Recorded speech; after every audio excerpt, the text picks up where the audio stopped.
Welcome to the Bourbon Life Podcast, your source for all things bourbon. Join your hosts, Mark and Matt, as they drink and review bourbons, share news about upcoming events, interview the who's who in the bourbon world, and, most importantly, bring you along for the fun of living the bourbon life. Now, here's your hosts, Mark and Matt.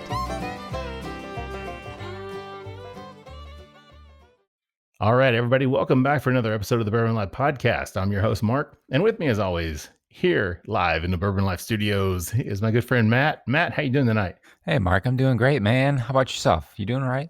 Yeah, man, doing good. Hanging in there, having a good day, man. It's been a lot of fun. I had to go to Louisville today. You know, it's always nice to be able to get out of the house, you know, with COVID for the last year and a half, working in the house like nonstop. So now it's nice to be able to get out and get around and go do some things. And, you know, when you're married and you're in the same house together 24/7,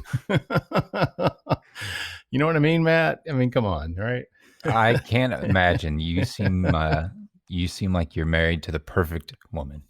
Well, thank you very much. And I agree. I definitely out kicked my coverage on this one for sure for the last almost 21 years now. So very fortunate, but you know, every now and then I like to give her a break, Matt. So I get myself that's the problem there is she it's married more you. For her. Yeah, exactly right. It's more for her than it is for me. So, all right, man, I'll tell you what, let's, we do have two birthdays for our Barrel Society members.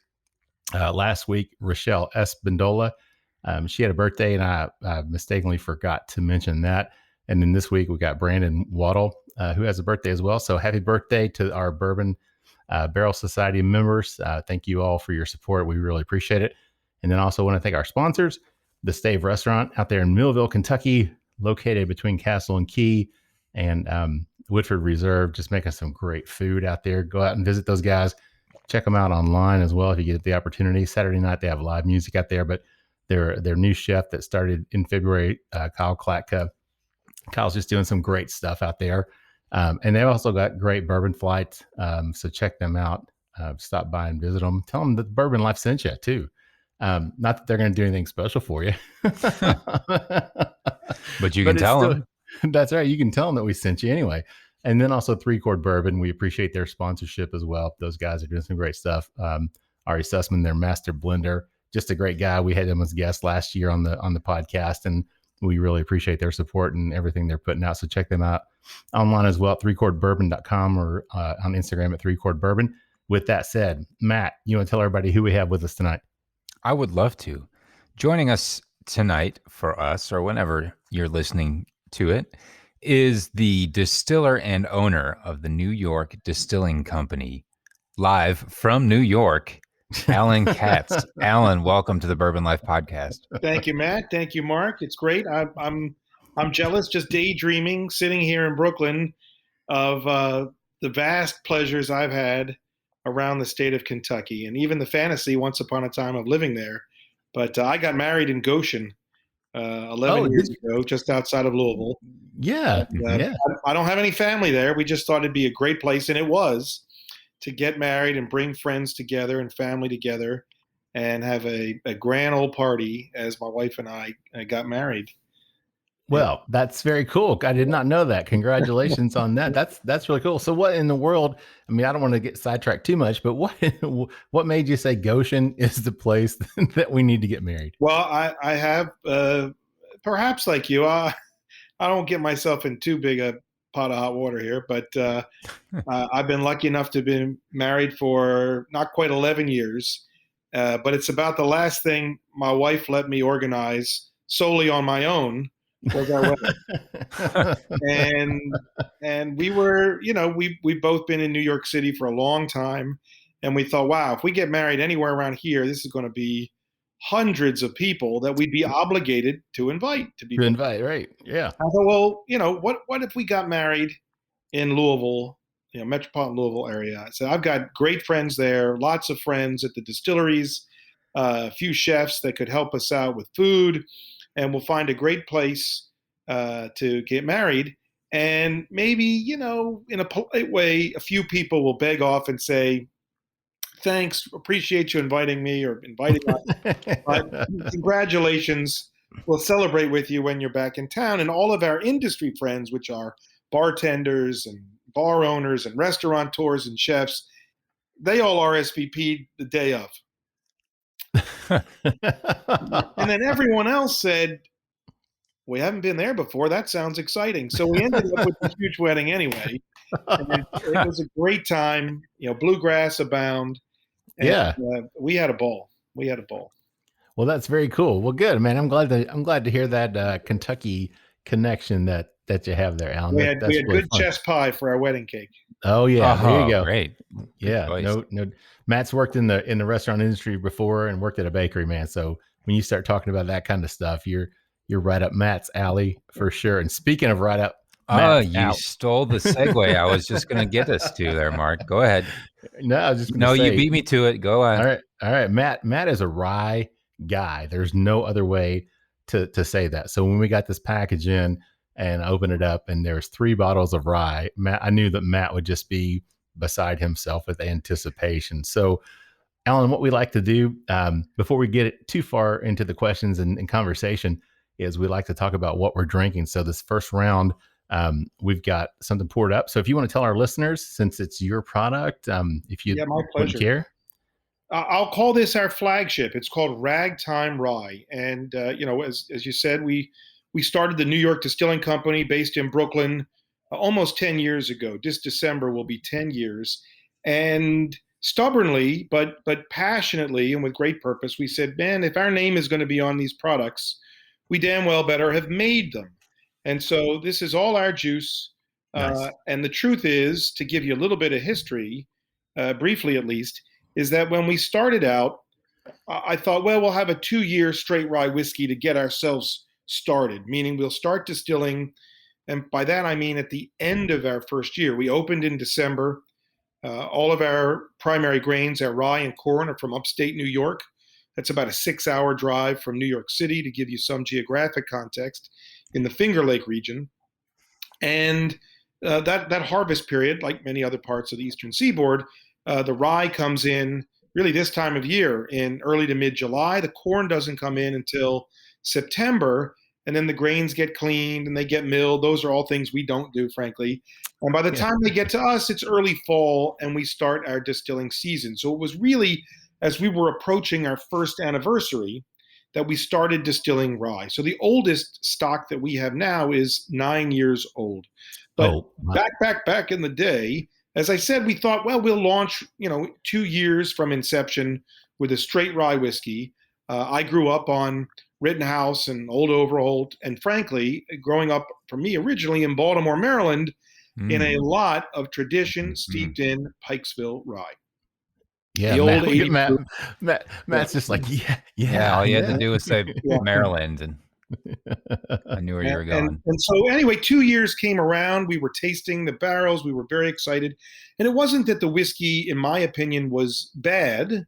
It just wasn't as exciting as I wanted it to be. And so, if you will, we deferred. We deferred for a year and said, let's come back to this as a 3-year-old. And truth be told, at 3 years, I was very pleasantly pleased with the result from the casks we were tasting. But I also needed to start recouping investment. And so the original release of Ragtime Rye was a straight-on 3-year-old whiskey. What you have now and what we're able to consistently offer is a blend of 3, 4, 5, and 6-year-old rye whiskey, all made by us and blended by us. And it's an interesting term, blender. It's not one that I ever used in a business plan or as we talk about the distillery or the whiskey that we make. But blending has become really the most central part of what we do around the rye that we make.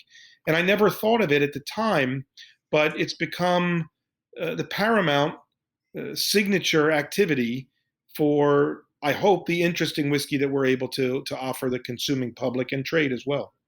Very nice. So this is then a combination of years. It's not just a 3-year-old. That's correct. In fact, I would say the primary source from our rick houses is 4-year-old. So it's a hearty amount of 3, a lot of 4, and then in decreasing levels, but still everything over 15% at a time of 5 and 6-year-old rye. And there are some specific hallmarks that we're looking for. It's not as if every batch tastes exactly the same, but there's about 5 hallmarks in a high, middle, and low range that we're looking for. And if we can check 3 out of 5 in each of those boxes, it gets the stamp to move forward for blending and then bottling. Okay, gotcha. And this one's 90.4 proof. Is that That's right? correct. My background for the last nearly 30 years has been heartily involved in the current generation, the resurgence of this, what we like to call second golden age of cocktail culture, not just in New York, but around the country, other parts of the world. And very honestly, I was in the right place at the right time, come the late 90s, and just got myself back into the bartending game just as the speakeasy craze was starting in New York City. Nice. I always like to say at the time, and I was living in the East Village of Manhattan, at the end of 1999, New Year's Eve to be specific, there were the sum total of 4 cocktail bars in all of New York City. There's a great cocktail bar called Angel Share, which is still there, a Japanese-influenced cocktail bar, that's the size of a glorious bedroom. Yeah, right. Place. Got to walk up the stairs.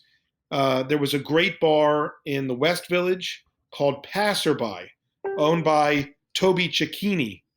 And Toby was one of the great bar impresarios in New York City, but also one claim to fame is that he created the original Cosmopolitan. Oh, and Passerby had, I think it was a replica of the old Saturday Night Fever dance floor.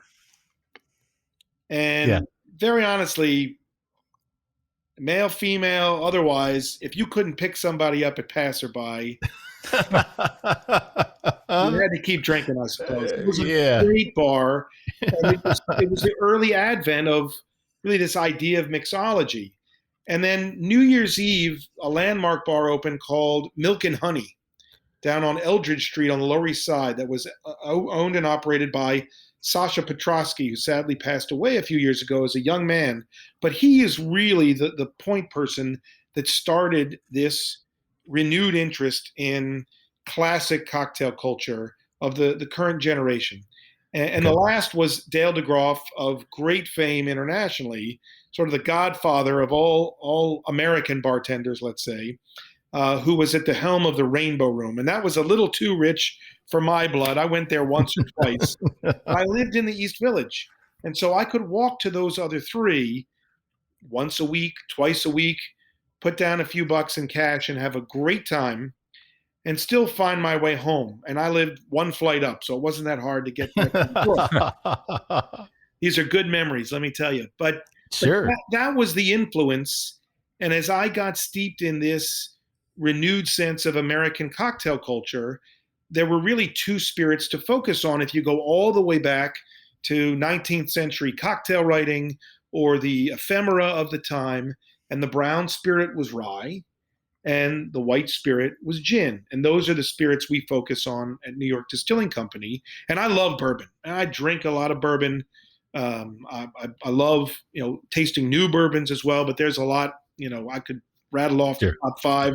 If I'm on my deathbed, put this bottle in front of me. And people ask often, do you make anything else beside rye? And we don't. We only focus on rye whiskey at New York Distilling. And the reason is we just thought there's more of an American story for us to tell about rye whiskey that's still very much under the radar. In other words, it might take me more than the lifetime I have left to make a significant imprint on the cultural aspect and flavor profile that already exist with magnificent whiskeys in the bourbon category. But rye, even in my professional lifetime, we would kick the keg 4 times a year. There would be no rye whiskey left in New York City when people started just making Manhattans and old fashions with it. And I said, this is where we want to enter the playing field professionally. Yep, that makes a lot of sense. Matt, so I see you over there nosing it, and you're the rye guy, man. So what are you picking up on this one? It's not got that big, bold, spicy nose on it, which I'm actually really enjoying the first thing I pick up is something sweet, like a honey or a sweet vanilla. It's coming through, and then I get some graham cracker and a little walnut with it as well, and maybe like a touch of apple, a crisp apple on the nose as well. Yeah, I'd say it's very important, at least from my perspective, to say we have never met before, we have never tasted together before, but I'm endeared to hear those comments because those are really a lot of the attributes that we're going after, particularly in this 90.4 edition of Blended Rye. Yep. Yeah, sure. And here's Matt. Matt's my tasting expert. Not only does he have the golden voice, but he also has the golden palate. So, when I taste things or I nose it and taste it, I get the rye spice, I get the sweetness. Matt's descriptors are very much more detailed than mine. So I'm going to go with what Matt said on that. But I do enjoy the nose on this one. It's very pleasant. And like Matt said, it's not the in your face, like a 95.5 rye. So can you tell us what the mash bill is on this? Absolutely. It's 75% rye. Okay. 13% corn, 12% malted barley. Okay. All right. And the idea of the finished blend is really about balance and referencing, my enthusiasm would be an understatement for cocktails and cocktail culture, that we could create something consistently and say, here's what you can do with it in a cocktail, whether it's a whiskey sour, a Manhattan, which is my all-time favorite, but whether it's shaken or stirred is my point, that these notes will come out just as much as when you're tasting it neat or with a little water or an ice cube. Gotcha. So now, Alan, we've talked a little bit about the whiskey and a little bit about the brand, but let's talk about you.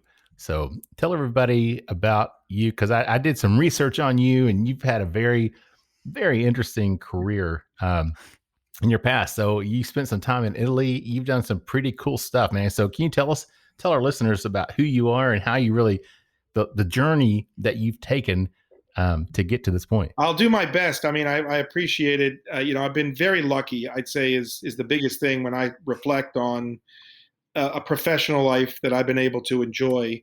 And it all really stems from my parents, who instilled in me, most of all, that whatever you do, you better enjoy doing it, that the most satisfaction will come from finding something that you truly love to do. And I was lucky enough, I would say the first real job I had in my life was at 14.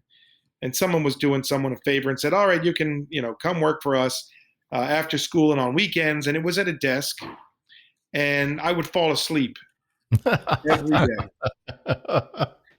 And whomever might be listening that's old enough will get the reference. I had a Walkman. So I tried putting the Walkman on, cassette tapes. I could not stay awake at a desk. So I knew at 14, I was not going to have a professional life that had anything to do with sitting at a desk all day. And, to skip ahead, the other part that I always knew, going back to that same age range, is that I wanted to live in New York City. We had some family up in New York, and we would come visit from Baltimore once a year, early springtime. And I always just got such a charge of being there. I didn't know what I was going to do, but I knew I wanted to live there, that the multiculturalism, the aromas, the diversity of food and sounds. And I just assumed, by music and other artistic endeavors, that this would be a place that I would get a lot of pleasure out of and a lot of excitement from. And I did. The day I graduated from college, where I studied music as a primary subject, I moved to New York City. Didn't come back home. I went right to New York. Didn't have a job. And there was no internet. There was no Google. You stood in line and got various daily newspapers or weekly newspapers to check out help wanted ads. And I did some odd jobs that I'll keep to myself. all legal, but yeah. We'll need to drink more to share those stories. We'll get back to it another time, I promise.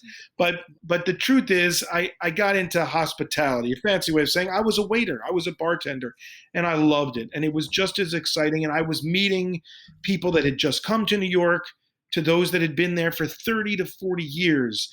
And it was great to see that range. And a lot of times, and not just in the spirits or cocktail business, but any kind of consumer business, I think wrongly, they, whomever, tend to focus on some age group, 25 to 48. Right. And the truth is, that's a great age range. But everybody walking around with good pocket money is going to be 50 to 70 in New York City, and probably a lot of places. And I paid a lot of attention to those people and what they ate and what they drank.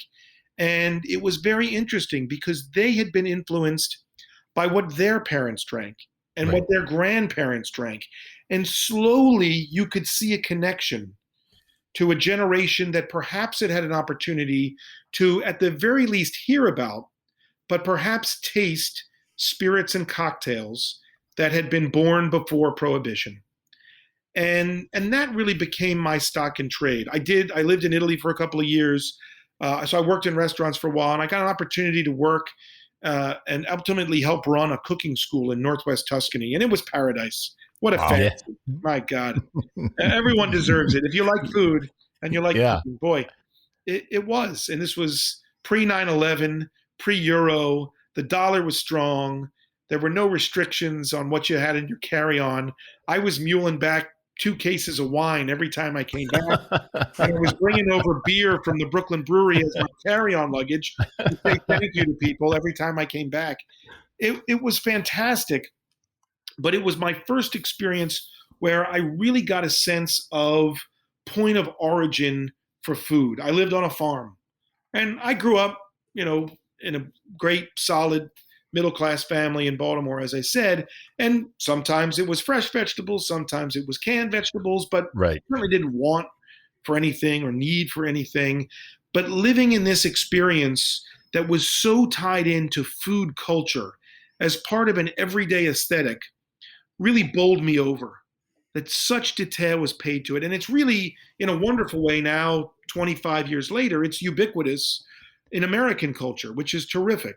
But it wasn't at the time. And so when I came back to New York and saw how the farmers markets were working in New York City, and that increasingly chefs were interested in sourcing food as locally as possible for freshness, for flavor, for interesting variety. Maybe they were using ingredients that didn't travel so well, particularly when it came to fruit varieties, that I really honed in on that as part of an interesting aspect of gastronomic heritage that didn't seem commonplace in American culture at the time.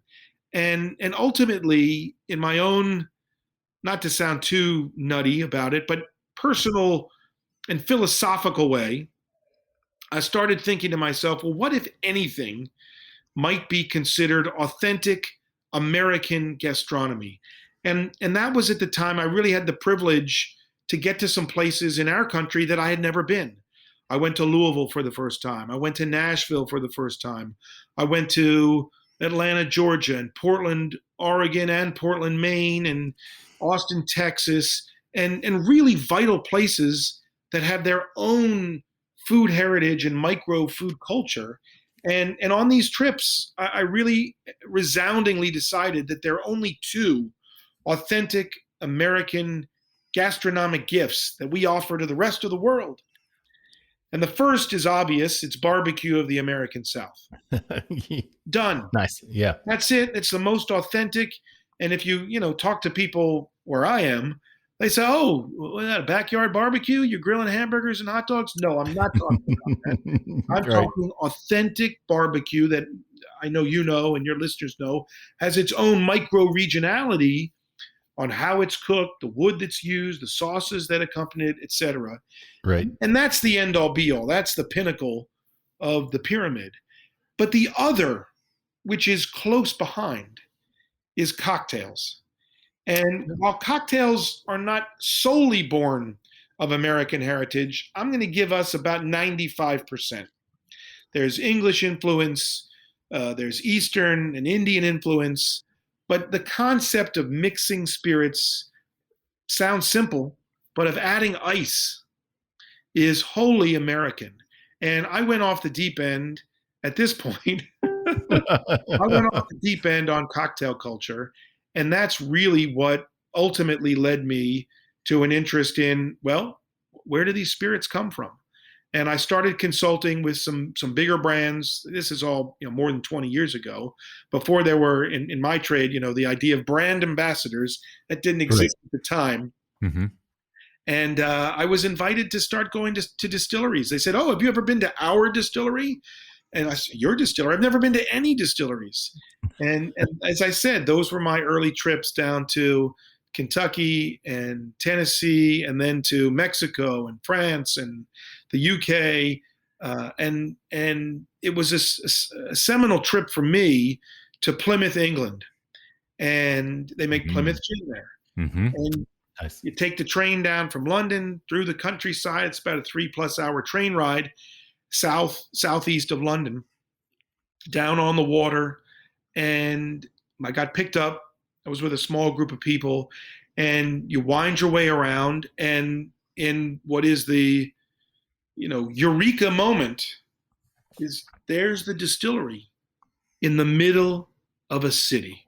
Now, this distillery happens to be over 200 years old, but nevertheless, an urban distillery. And I love coming to Louisville and Lexington and Loretto and everywhere in between now that you can go visit these beautiful, romantic, pastoral distilleries. And there's a lot you can do with that type of land, of course, particularly when you're warehousing, anywhere from tens of thousands to millions of barrels.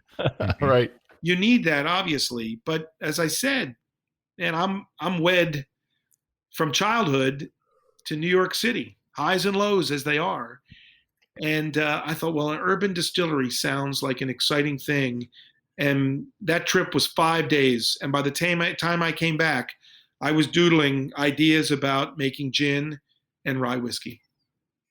Very nice. Yeah. I mean, that's great. And it's really cool that I mean, you've been in the industry and you started out with the food, and, you just kind of developed your passion and grew it from there to the point that you just decided it's time to start a distillery. So, and we'll talk about the distillery and how that got started in our second session. So let's jump back to the whiskey. Matt, what do you get in terms of the palate and the finish on this one? Right on the start of the palate, the sweetness comes through, and I pick up like a little bit of honey or maybe even some toasted marshmallow. And then it really leads way to the baking spices. I get the clove, I get the ginger, I get cinnamon, a lot of cinnamon. Really great finish on it as well. It comes through with a nice red hot cinnamon and a really, really great spice on the tongue as well. There might be like a little bit of the apple on the nose comes through as like a sweeter baked apple in it as well. But just a really, really great product, really well balanced. Yeah, I really like the cinnamon on the finish on it. On the palate, I pick it up and then it finishes with that spiciness that to me translates, like you said, Matt, as a cinnamon. Just a nice spicy feeling on my tongue, on my palate. Yeah, so really, really like this, Alan. Very, very nice. Appreciate it. Yeah, it's fun. And I said for us, it's called the New York Distilling Company. So it's been fun, and we still are. I mean, on a weekly basis, learning about how our whiskey is evolving, but to be able to be with it, so to speak, from its inception. Sure. And just see how the time affects it. A key point for us, as I said, is time. That's evidence in the age range on this blend, but it's also the barrels. And I'm not going to claim to be an expert on cooperage. I'm learning about that all the time. But what I am profoundly purposeful about, and it was an early decision that we made, was that we were only going to use, if you will, full-size barrels, 53-gallon barrels.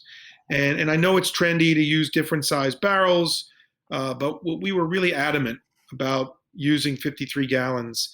And we use, primarily Independent Stave Company barrels from Missouri. We have some from Kelvin also in Kentucky. And they're all Char 3, although I would say now that we're, 9 years into putting whiskey down, to me, a Kelvin 3 acts a bit more like a Independent Stave Char 4. But nevertheless, to see this evolution through and be able to taste consistently from our 3 primary aging locations. One is with us in Brooklyn at the distillery. It's really token. It's so that we have about 100 barrels on site that we can choose from for weekly tasting, for blending purposes. It's fun for us, as popular as it can be, to offer single barrel varieties from time to time, frankly, on a monthly basis, practically. But it gives us a sturdy enough inventory just to choose barrels from for what we're doing on site. Our second facility is about 90 minutes north of New York City in a rec house that stores about 3,000 barrels. And then we have a third up near our grain source, up in the Finger Lakes region, which, as I said, is about 6 hours north of New York City, that has a capacity for another few thousand barrels. Okay. Well, good. Well, I'll tell you what, Alan, let's take a quick break. Let's get a word from our sponsor. And then we'll come back and we'll talk some more about the distillery and all that good stuff. So everybody just sit tight, and we'll be back in just a minute with more with Allen Katz from New York Distilling Company. Everybody just sit tight. We'll be right back. Thanks. Hey, Bourbon Lifers, when you're out hunting for those hard-to-find bottles or just enjoying the distilleries of Central Kentucky, you're going to work up an appetite. And when it's time to refuel, we suggest that you visit our good friends Rebecca and Eric Burnworth at the Stave Restaurant.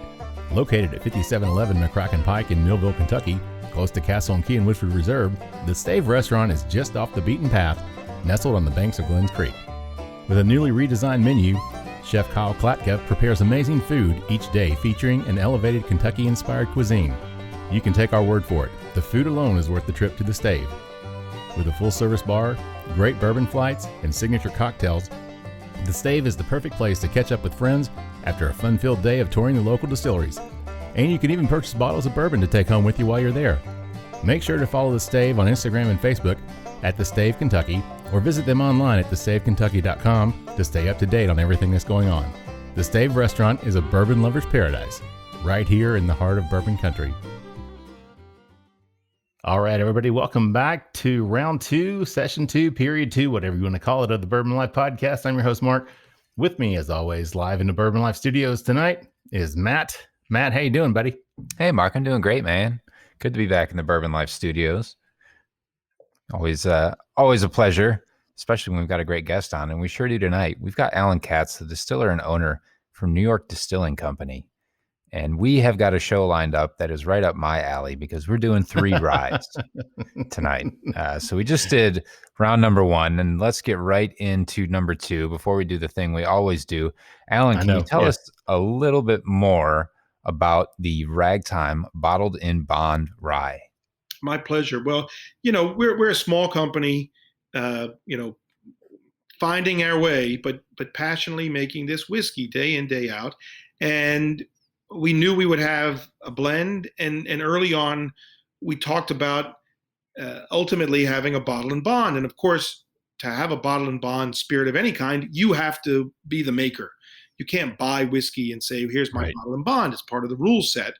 And, again, it's sort of lended in attribute to our effort to be able to tell stories, the American story of rye whiskey. Certainly when I started working in New York City behind the bar in the early 90s, if you asked for a Manhattan with rye whiskey, more than 50% of the time you'd get Canadian Club. And nothing terribly wrong with that, except it's a wholly different category, of course. Sure. And that's what really excited us, that not only could we produce something to our specs, so to speak, but that we'd be able to tell this story and share this unique experience with whiskey lovers of a great range, whether it was bourbon, Scotch, Irish, etc., and that we could continue to introduce and give longevity to some of this cultural significance. And Bottled and Bond really played into that well. And obviously, for the most part, those that are familiar with Bottled and Bond were probably more so in the bourbon category. And as I said, one of the early influences for me in the rye category was Rittenhouse, which I adore to this day. And at the time, and still to this day, rest in peace, Parker Beam is the greatest whiskey influence of my life. He was my mentor, my tutor, played many a nasty joke on me, frankly. Particularly the first time I came down to visit. He said, "Oh, come over. This is interesting. We just got side fermenters, and you got to come over here and see this. This is going to be fascinating to get a sense of aroma for this. And I can tell, you already know where I'm going with this. He says, no, you got to get even closer to this, Alan. Otherwise, you're not going to pick up, the differentials of these aromas. And I'm as close as I can be. He opens the hatch, and the pressure of the gas was so extreme. I mean, it knocked me on my ass, in a split second. And he was taller than I am, and he's standing over me, just laughing as can be. And it's one of my great memories. Let's talk about the brand itself. Let's talk about New York Distilling. Yeah. And we became familiar with you guys because we had Nora Rober and Alan Polonsky from Lost Lantern, and you had worked with them with their project that they have, and I think we posted, or I posted on Instagram about tasting some of your stuff. I think that was actually a single barrel cask strength. That's correct. Yeah, that we had, and then we connected after that, which was really cool. But yeah, just tell us a little bit about the distillery and how you guys got started and what you guys do there. Yeah, it was back in 2008, and my partner Tom Potter and I, we had known each other. We knew of each other. We were sort of in some reasonable circles that overlapped from a food and drink standpoint. Tom, really, as a claim to fame, was the co-founder of the Brooklyn Brewery, which is now over 30 years old, and he had retired essentially from the brewery and was looking to get back in the game, so to speak, and was looking at some of the aspects that you could sort of mirror at the time of what was happening in the so-called craft spirits movement, or placeholder as it was. At the time, there were probably fewer than 75 American craft distilleries. And a mutual friend of ours said, hey, you guys are talking about a lot of the same things. Might be interesting if you sit down and have a conversation. And we had a great lunch. I remember the day, a great restaurant called Fatty Crab in the West Village, like spicy Indonesian food. And we started talking about, it was August, and we started talking about, just the fantasy of opening an urban distillery. And I was telling him my stories and he was sharing his. And to my good fortune, I should say, he went along with my passion and adamancy that we were going to focus on gin and rye whiskey. But most importantly, we were on the same page that we were going to make everything in terms of the product range that we might develop. And that's how we got started. I referenced the year specifically because in 2008, it was really the height of the so-called Great Recession. And truthfully, I had never raised money for a business purpose before.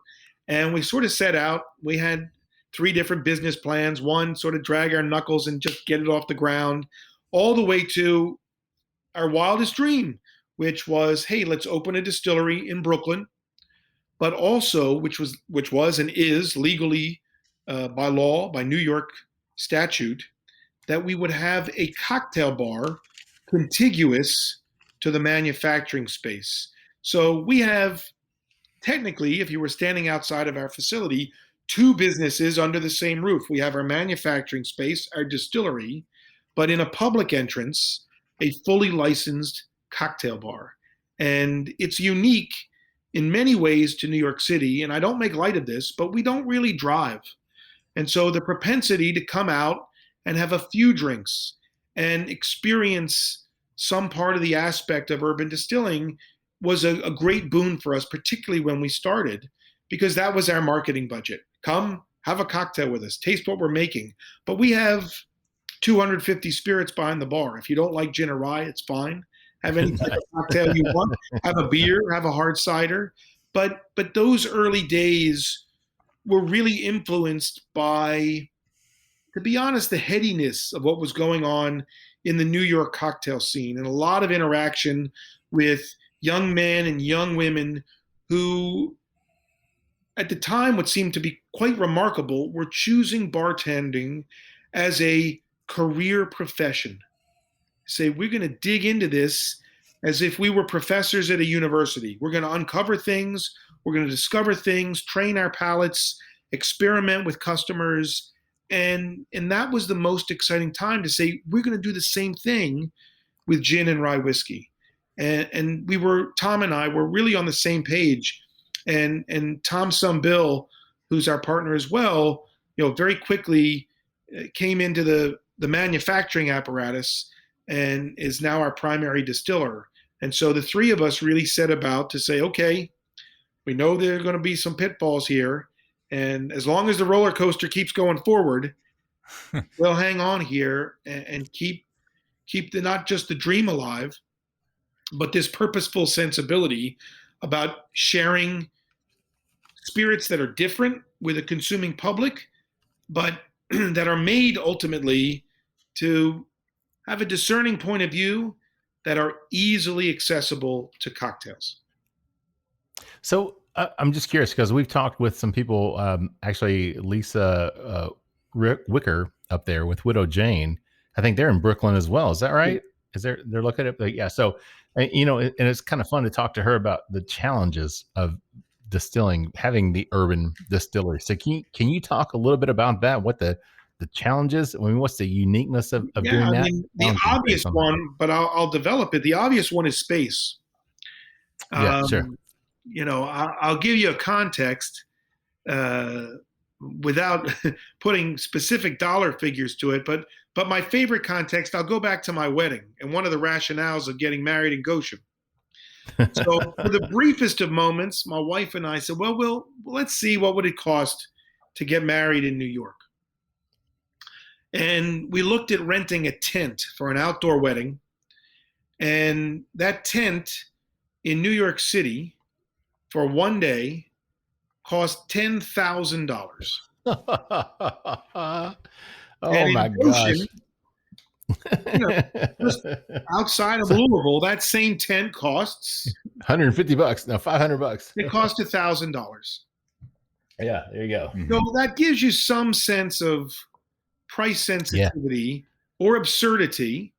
Yeah. What it costs to have space, whether it's residential or commercial, in New York City, and we pay for it. Okay. Now, I could balance that by saying I'm in the largest metropolitan market in the country.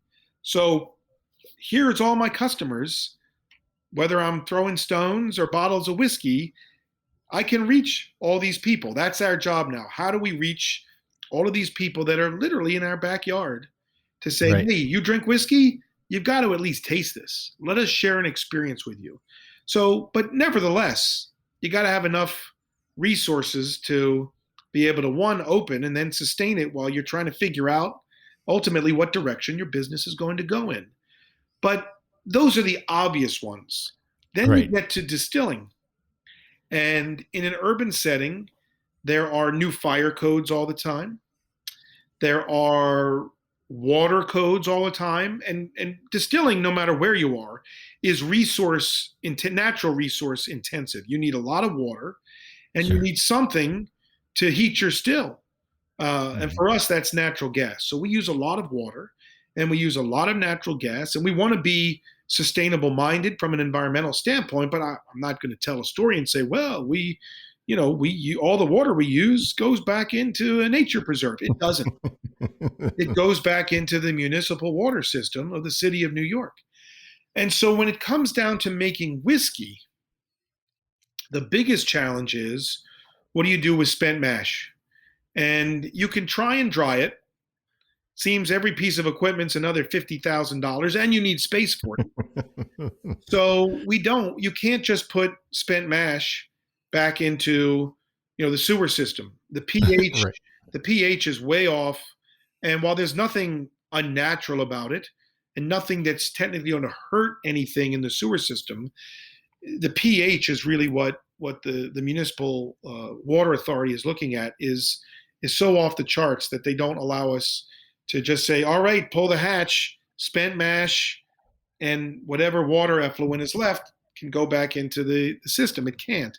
So that is a major expense for us, is considering what to do with spent mash, and to the point that we embarked on a project to build a distillery outside of the city. So we have our primary space in Brooklyn, but also a column still, more so in the countryside, if you will, so that we can do both and have that opportunity and, if you will, advantage to pick and choose and do some that's pot distilled and pot finished, and some on a much larger 40-foot column still. Sure. Yeah, and that makes great sense. So Matt, we kind of forgot to talk about nosing. So what are you picking up on this one, man?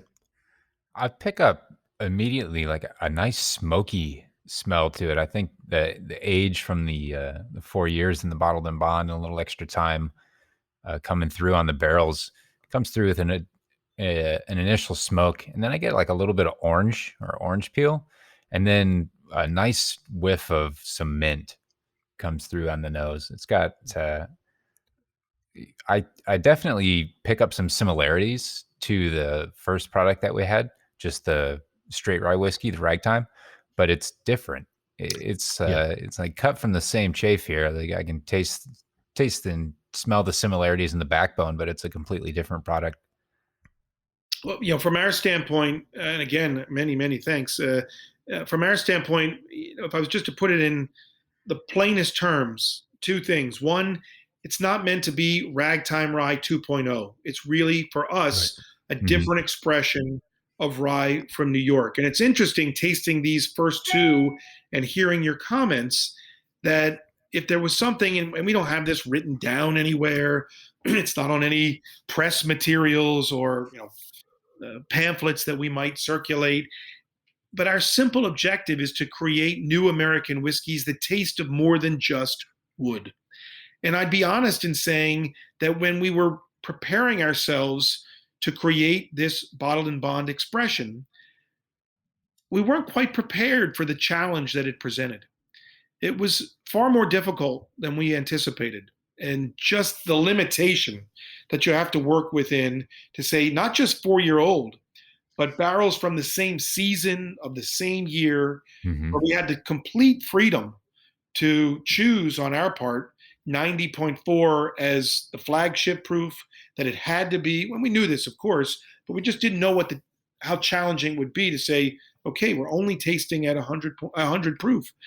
And so it took us a while to really settle in on the hallmarks that we wanted. And again, for me, on a very personal level, I went back to the cocktail methodology. And if the Ragtime Rye 90.4 version for me was ideal in a stirred Manhattan, the bottled and bond at 100 proof is really built for an old fashioned or some other cocktail that you can serve on the rocks, so that the bloom of some of those characteristics, that orange peel in particular, a little bit of that mint and other herbal sensation that's not just by nose or even flavor, but is really how you feel it on your tongue, also in the sides of your mouth, that those would continue to open up in a cocktail.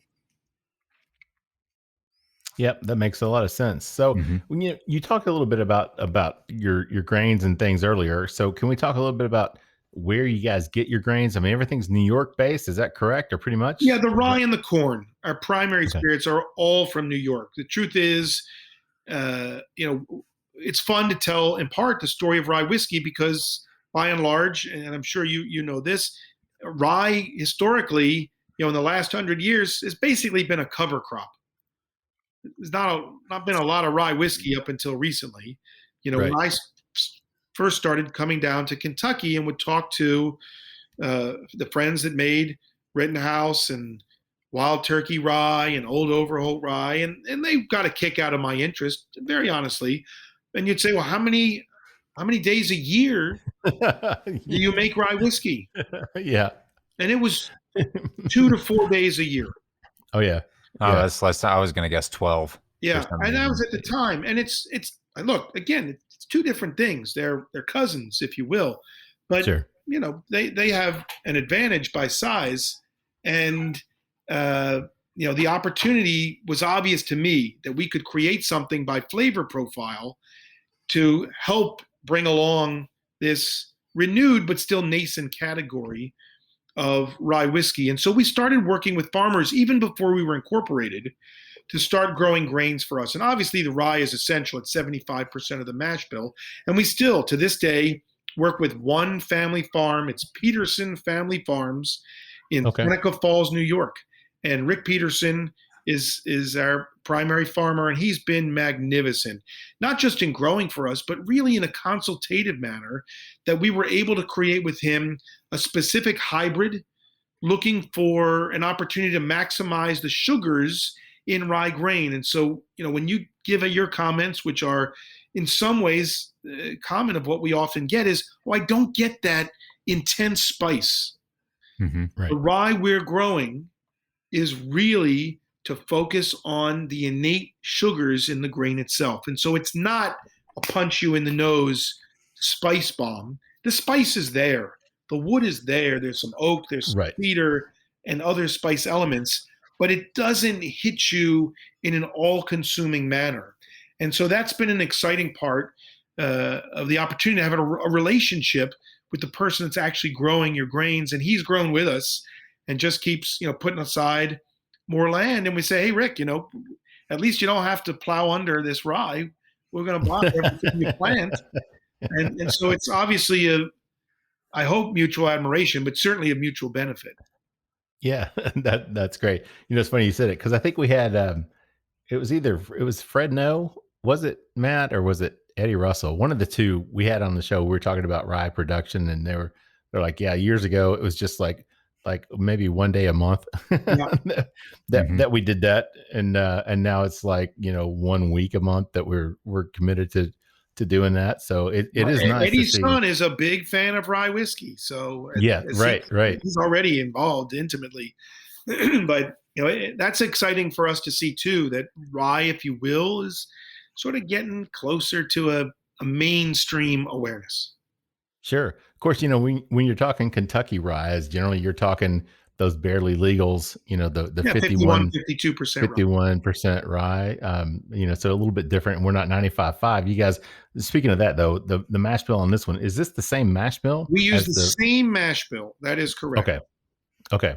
That's what I wanted to make sure of, that we got the same mash bill. Part of the mash bill, for us is we help create a designation, if you will, called Empire Rye.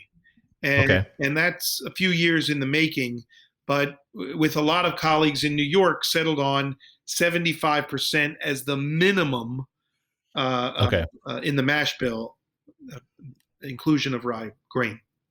So then all of these that we're tasting tonight, they are considered to be Empire Ryes. Is that correct? That is correct. Because they meet the classification. And I'm assuming that must be New York legislature. I mean, that is an act, or is that just a gentleman's agreement between distillers there? It's somewhere in between. I'll be honest. We have specific recognition from the New York State legislature and the governor. Our ambition is to have something codified federally, as in Tennessee whiskey. Great. Sure. Right. That's a codification, or Parmigiano Reggiano cheese, or champagne, that this style of rye whiskey can and will be known perhaps the world over in the future as Empire Rye. And it's not too complicated, but there are a few specific rules and regulations that everyone has to adhere to. Gotcha. So now you mentioned earlier, and I just wanted to go back and touch on that too, in terms of your warehousing. You said you've got 3 different locations. Can you kind of go just a little bit more in depth on that, where you have barrels aging and what the thought process is behind the different locations? Sure. So first and foremost is at the distillery in Brooklyn, that token number of about 100 barrels, give or take, at any given time. And the facility is corrugated. It's corrugated tin. You might as well think of it in a climate standpoint, quite temperate, just like Kentucky is. Our winters might get a little colder. We have the same heat and humidity you do, but your summer is going to last a little bit longer. We lose about 5% to absorption and an additional 5% annually to evaporation. And it's not so dissimilar to our warehouse in a town called Pine Island, New York. Again, about 90 minutes north of New York City. What's interesting there is that facility is only barrels. And so the airflow is different. We can stack barrels higher. I'm not talking, evocatively about a 6-story wreck house. This is 10 barrels high. But even at 10 barrels high, the temperature variation from floor to ceiling, it can be in the hottest parts of the summer. We're in mid 90s and humid this week in New York State area. And the variation will easily be a 15-degree variance. Sure. Mm-hmm. And so that's an important designation for us as we hone in on the flavor profiles that we want for our blend, for single barrel, for the Bottled and Bond blend, which is a bit tighter blend. Typically 8 or 9 barrels is all that we use for every blend of Bottled and Bond. It might start with as many as 30, but that's what it gets winnowed down to.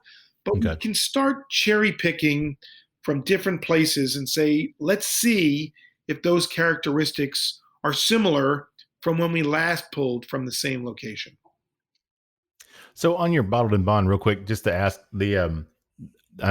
obviously it has to be a minimum of 4 years, but are all the barrels 4 years, or is it like your other one, your flagship, where you go from 4 to 5, maybe even to 6-year-olds? So right now, and we printed all the labels. So while we have barrels that we could make Bottled and Bond that could be 5 or 6 or 7 or 8 years old, right now we are focused on a 4-year-old Bottled and Bond. Mm-hmm. Okay. So all right, it might be distilled in a different timestamp. If the Bottled and Bond as a product of ours is a couple years old, so it's not all from the same offering, but it is, by the rules and regs, all from the same season of the same year at a 4-year-old differential. Gotcha. Okay. All right. Well, that's good to know. Well, I'll tell you what, let's, we're kind of at the, I guess we're at the end. Well, actually, we should probably talk about the palate on this one, Matt. I don't think we've done that yet. We talked about the nose. So let's get some tasting notes on this one. What are you getting on this? I get really good orange. It's got a really orange, really great citrus flavor. Also pick up something sweet like a clover or honey with it as well. And it's surprisingly at the higher proof, I don't think the finish is as spicy as the 90.4. I don't think it has as much cinnamon. I think it leads to a little bit more of it still has really great spice coming down the line though. But I think the finish for me is a little bit more herbal. There's a little bit more mint coming through in it. I think a little bit more of the fruit flavor comes through on the finish before the spice lingers. Yeah, I agree with that, Matt. I was going to say, I mean, the honey, definitely, I agree with that. But on the finish, there's still that spice to it, but it's not that cinnamon kind of bite from that 90.4, which was nice. I enjoyed that. But this one, it is a different type of finish to it. There's a little bit of spice to it, but the herbalness, like you said, comes through. So I definitely agree on that one. Alan, did we get it right?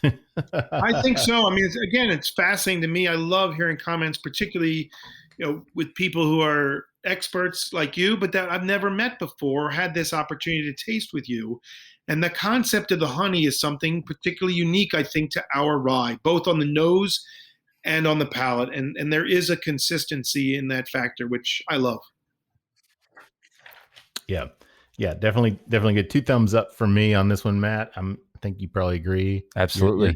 You're the rye guy. So, all right. Well, let's take a quick break, and we'll come back with more with Allen Katz, the distiller and owner of New York Distilling Company. So everybody just sit tight, and we'll be right back in just a minute.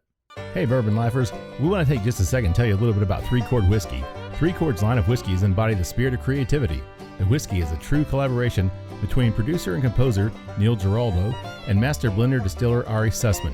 The 3 Chord team of expert blenders, coopers, and sensory professionals have developed a multi-step process they call perfectly tuned taste.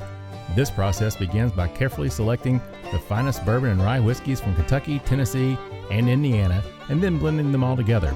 After each blend is completed, the 3 Chord team then applies their proprietary process of pyrolysis, that's a lot to say, isn't it?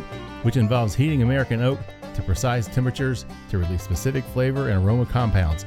Then they use another proprietary method called rhythmic disruption process, and that's more than just playing music to a bunch of barrels, which integrates all of those related compounds into the blended spirit. Finally, each small batch blend of 3 Chord is evaluated by a trained sensory panel to ensure an uncommon depth of flavor, character, aroma, and a perfectly tuned taste in each bottle. With their introductory blended bourbon, their Amplify Rye, Strange Collaboration, which is a Pinot Noir finished Kentucky bourbon, their 94 rated 12 bar reserve, And the brand new, highly coveted 15-year Kentucky bourbon they call the Whiskey Drummer. There's a lot of options available from 3 Chord. Like the feeling you get when you hear that perfect song, you'll know that the 3 Chord line of whiskeys are right from the first sip. They resonate with so much flavor, you'll want an encore. Find out more about 3 Chord whiskeys and distribution in your area at www.3chordbourbon.com. All right, everybody, welcome back for round 3 of the Bourbon Life Podcast. I'm your host, Mark, and with me, as always, is my good friend, Matt. Matt, how you doing out there, man? Oh, Mark, I'm doing great. We are on rye number 3, so I'm in heaven, man. There's no need to even ask how I'm doing. Yeah, man. Other than technical difficulties, we're making it, right? We're doing all right. That's right. How are you doing, Mark? You doing all right? I'm doing really good, man. I'm enjoying this. Here's the thing. I'm a bourbon guy, right? I'm a lifelong Kentuckian. Drank bourbon for quite a while, but I've been coming around the ryes over the last few years. I think it might be your influence on me, Matt. I'm not sure. So yeah, man, I'm having a really good time tonight drinking all these different ryes. So very, very nice. Yeah, and we have to thank the distiller and owner of New York Distilling Company, Allen Katz, for providing us with these 3 great samples. And Allen, what do we have poured up for our 3rd and final round session tonight? So this is fun. This is me, if I had it, letting my hair down a little bit. This is our Ragtime Rye that has a secondary barrel finish in a once used straight Applejack barrel. And we were trying to contemplate what might make an interesting barrel finish. And I'm not going to disparage any other brands, but it just was never something that I honed in on as something of fancy. And I always thought the ones that I had become most familiar with tended to overshadow the whiskey itself. And so it was important that we not overshadow our whiskey, in large part, to be honest, because we're still trying to get the word out and say, hey, Ragtime Rye exists, and enjoy it, experiment with it, see what you think of it. And so we didn't want to mask, those flavors that we were trying to put together in these products.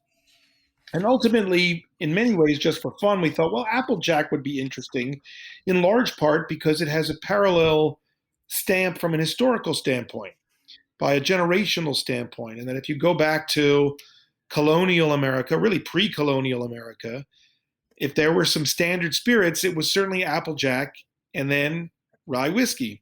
So we started experimenting with that and decided we liked it a lot. And again, from my standpoint and methodology, that we could also make really good cocktails with it. And away we went and said, okay, the other thing that satisfied me is, and there might not be any at this point either, but certainly at the time, there were no other whiskeys that had been finished in Applejack barrels. So I thought, okay, at least we're doing something that we can not feel like we were copying someone else. And away we went. And so this has become sort of part of the trio of our regular offerings of our Ragtime Rye expressions. Gotcha. So, and this is the one I think that we talked about, Alan, that when we did the show with Lost Lantern, I think we actually had a single barrel of this product from them.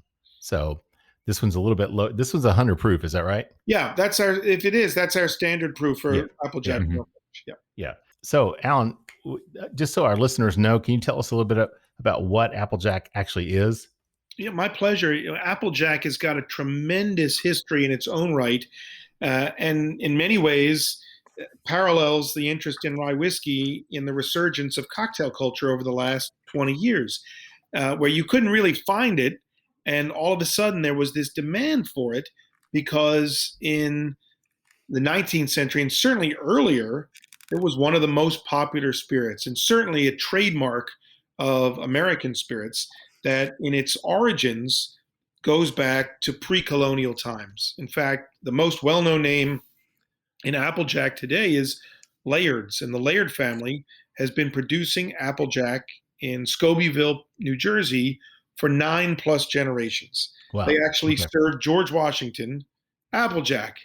And as I was saying, in its origins, it was not just about the spirit itself, but it had an aspect of economic efficiency, if you will, and that Applejack was created by taking crushed apples or apple juice that was then stored in barrels, wooden barrels. And contemplate for a moment the seasonality of the apple harvest.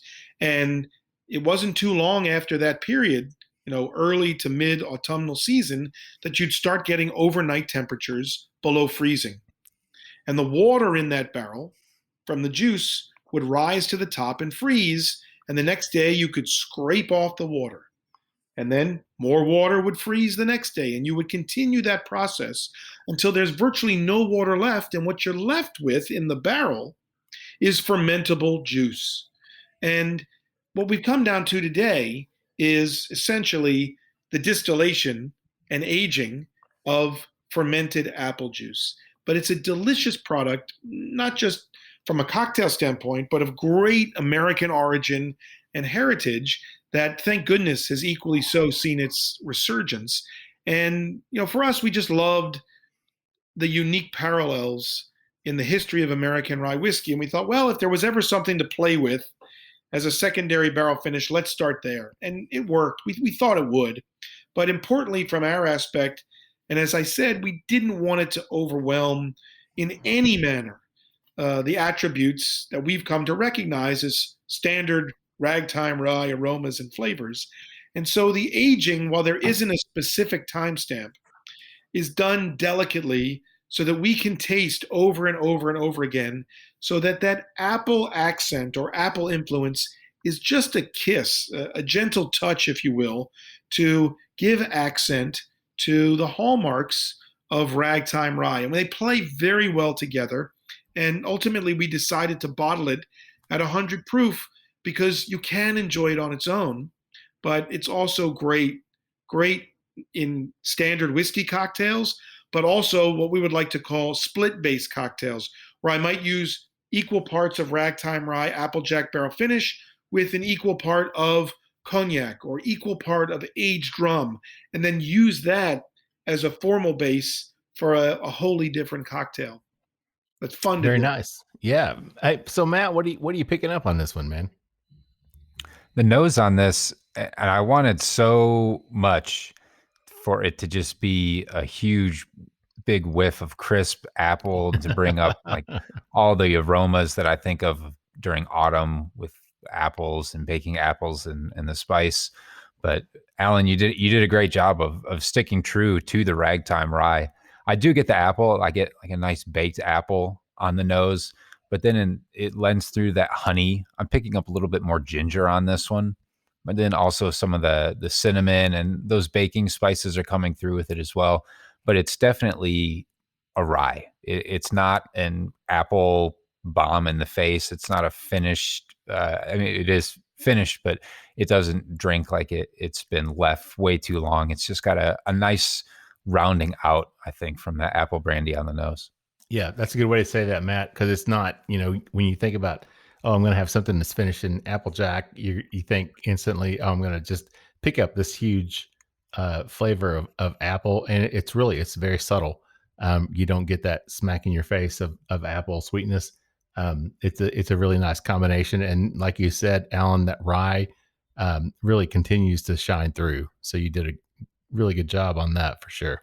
I appreciate it. And it's part of the fun of it is really, this blending process to be able to, if you will, cherry pick specific barrels at this point for 3 individual projects, whether it's the flagship, the bottle and bond, or the Applejack barrel finish. And it's fun to be able to taste in our small but efficient and consistent tasting panel at the distillery and say, yes, that barrel is going to fit this profile. No, let's leave that for something else. Or let's age this a little longer and see if it winds its way into bottle and bond or really any of these 3 primary offerings.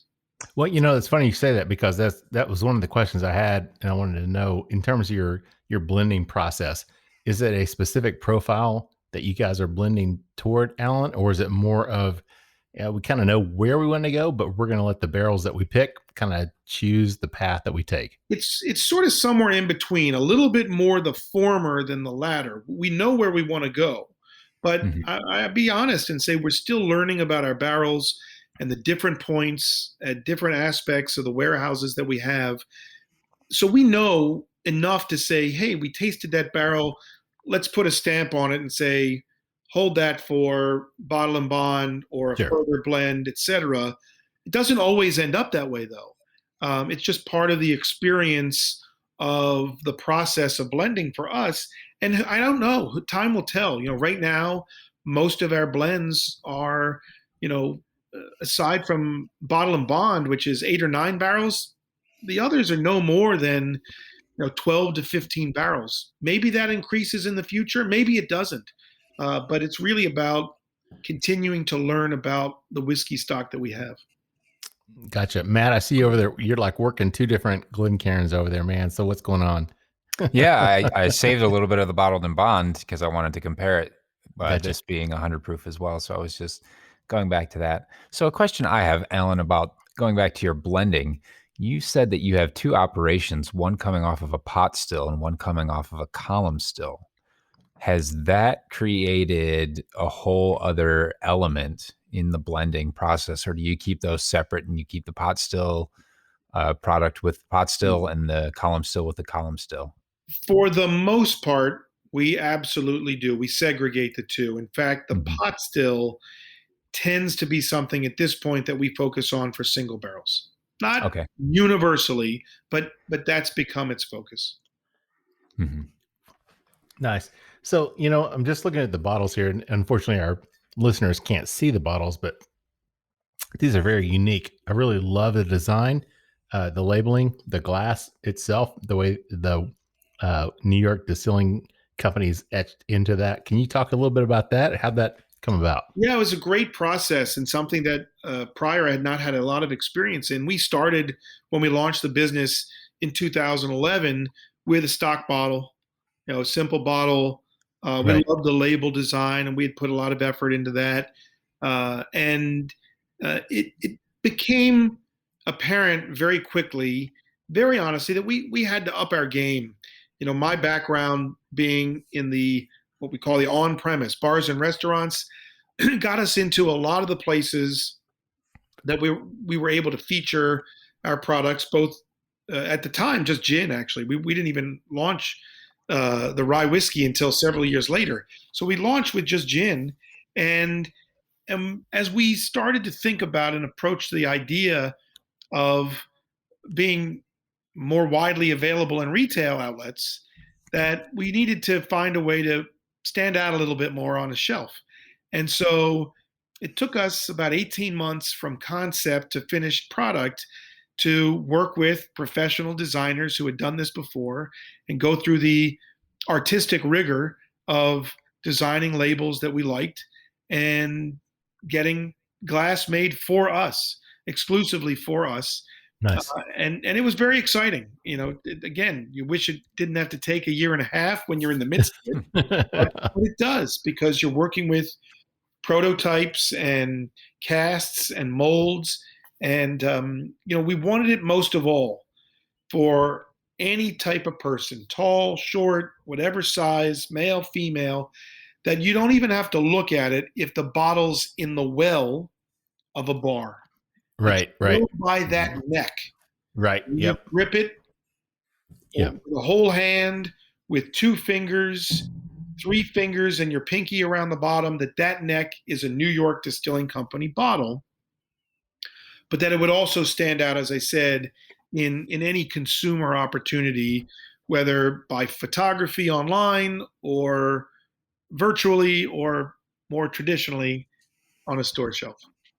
Oh yeah, no, I agree with that. That's why I wanted to point that out and have you talk about that, because it definitely stands out.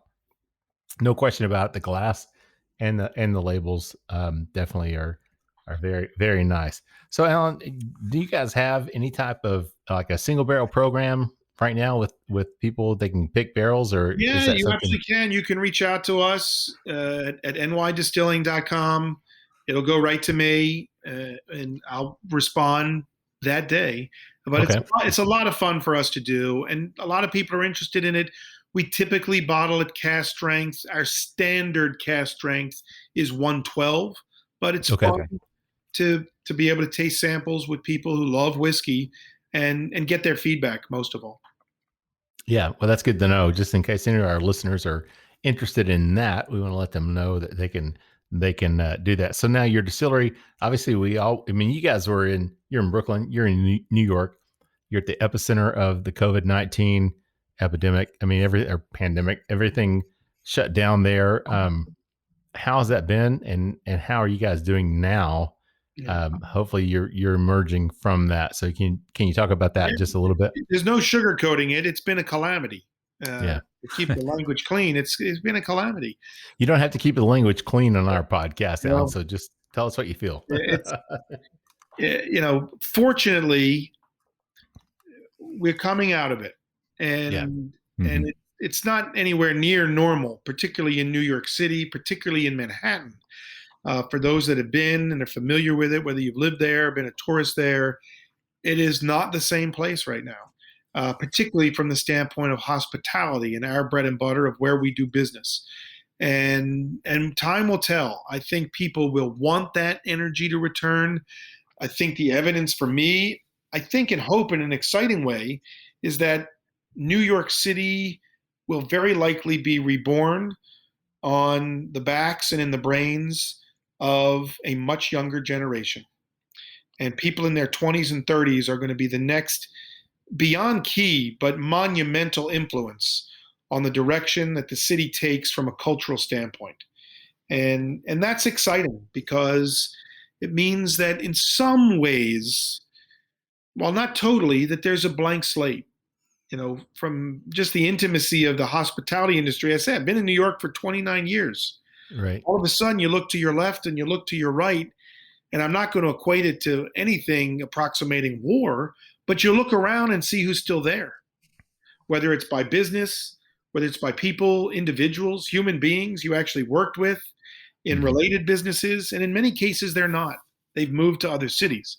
But the city will come back. It's not rhetoric. It's already coming back. And in many ways, where we are in Brooklyn feels more normal. It's really when you get to the touristed areas of Manhattan, where the hotel occupancies are not quite there, and the restaurants might just be open for dinner because no one's in office buildings yet to occupy restaurants for lunch. So time will tell how these things evolve. But for us, we're locked into the cocktail sensibility and cocktail history of our city. And so I think no doubt that will continue to thrive and not just be shared, but will evolve to something new in New York and other places as well. Yep. Very nice. Good to hear. So we're at the end of round 3 here. But before we wrap it up, Alan, can you tell our listeners where they can, let's talk about just real quick, the future for New York Distilling Company. What's it look like, and what do you guys have on the horizon? We are excited. As challenging as the last year plus has been, we're excited about the prospects for our rye whiskey, most of all, above all else, because we're finally at a point where we have several thousand barrels that have been resting for years. And as we continue to learn about the whiskey, I think we're able to better discern where we want to place things in the marketplace. And one of the things we're most excited about is a project we've been working on for over a decade, and it concerns a unique heirloom variety of rye that goes back at least to the 18th century, but maybe as early as the late 17th century. And the variety is called Horton. And it was a family name, a family that moved from Leicester, England in the 17th century to present day, wouldn't you know it, Rye, New York. In fact, the Horton family, which was prolific in its own era, helped incorporate rye back in the 18th century. And this, as I said, was their family hybrid. I can't find through research all of the details about this grain, but its most unique attribute is the head. Now, German and European varieties of rye tend to have a longer head, the end of the stalk, the part that we use to ultimately mill and make whiskey from. The hybrid that we've created with Rick Peterson is a little bit shorter than that, about a third less.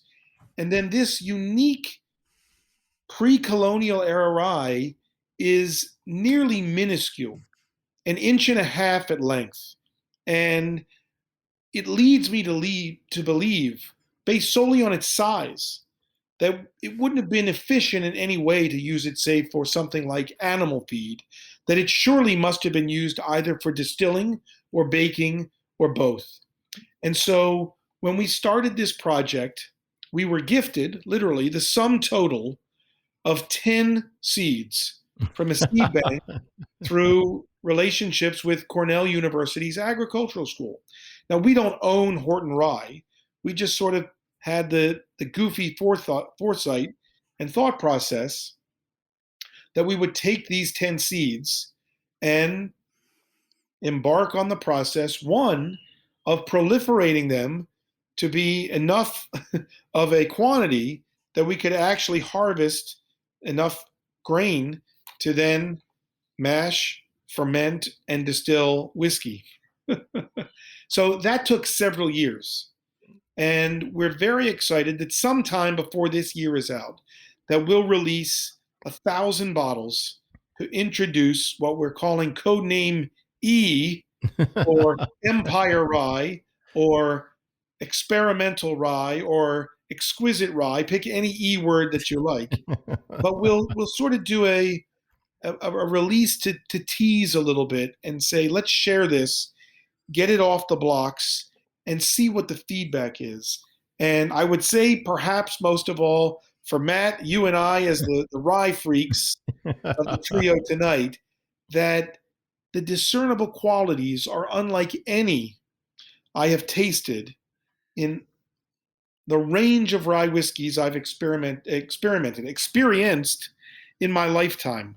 All of the traditional ryes that I grew up on, the ryes of Kentucky, all of the contemporary ryes from craft distilleries now far beyond the US, whether they're in Europe, Scandinavia, Australia, that this rye, above all else, where we've talked about honeyed nose and different fruit qualities, whether citrus or apple or cherry in some regards, that this rye, the Horton variety, now at the age stamp that it is, as we prepare to release it as a 5-year-old single barrel, has notes that I can only equate with the tropics.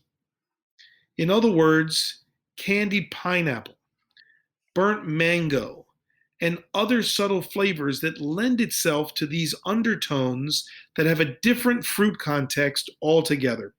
And it's fun to keep learning about it, but this will be the first time anyone has tasted this grain variety in well over 100 years. Wow. But certainly no one living has ever tasted the Horton variety before. So we're really over the moon to start introducing this as sort of the future offering of a premium Empire Rye whiskey. Well, I can just see from the look on Matt's face that he's pretty excited. Yeah, I don't mean to make a terrible tropical pun here, but I guava get my hands on that thing. Oh yeah. Alan, that sounds great. So let me ask you this. Where can our listeners find information about you guys and find your products? The best place to go is our website, which is nydistilling.com, all of our social media handles.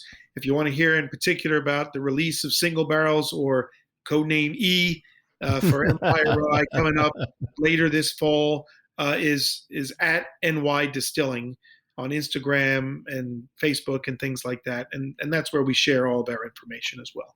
Well, that's great. Alan, we really appreciate you joining us tonight. I know our listeners hopefully will not know that we've had so many technical difficulties, but we've had some technical difficulties tonight.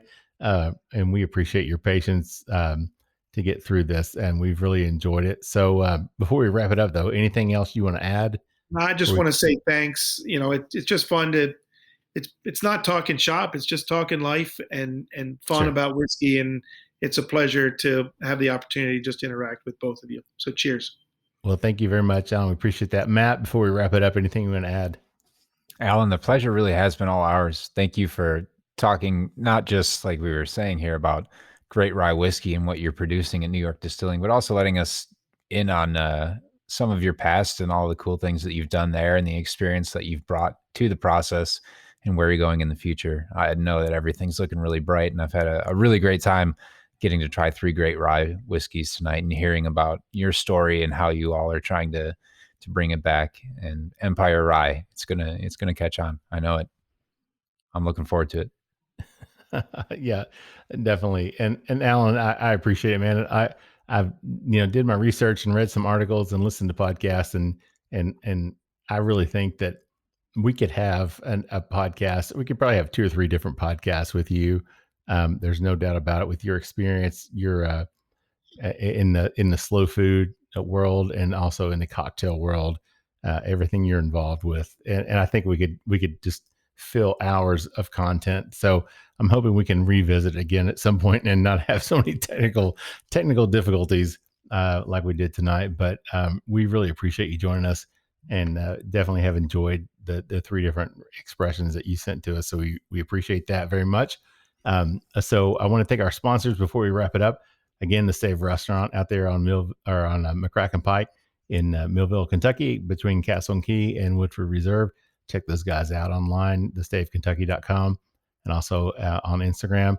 And then 3 Chord Bourbon, we appreciate their sponsorship as well. So check them out as well at 3 Chord Bourbon and 3chordbourbon.com.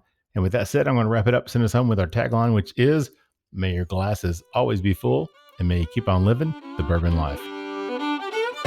Thank you for joining us for this week's episode of the Bourbon Life Podcast.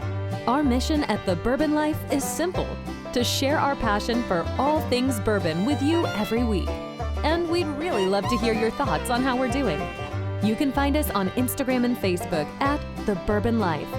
You can also contact us by email at thebourbonlife@gmail.com.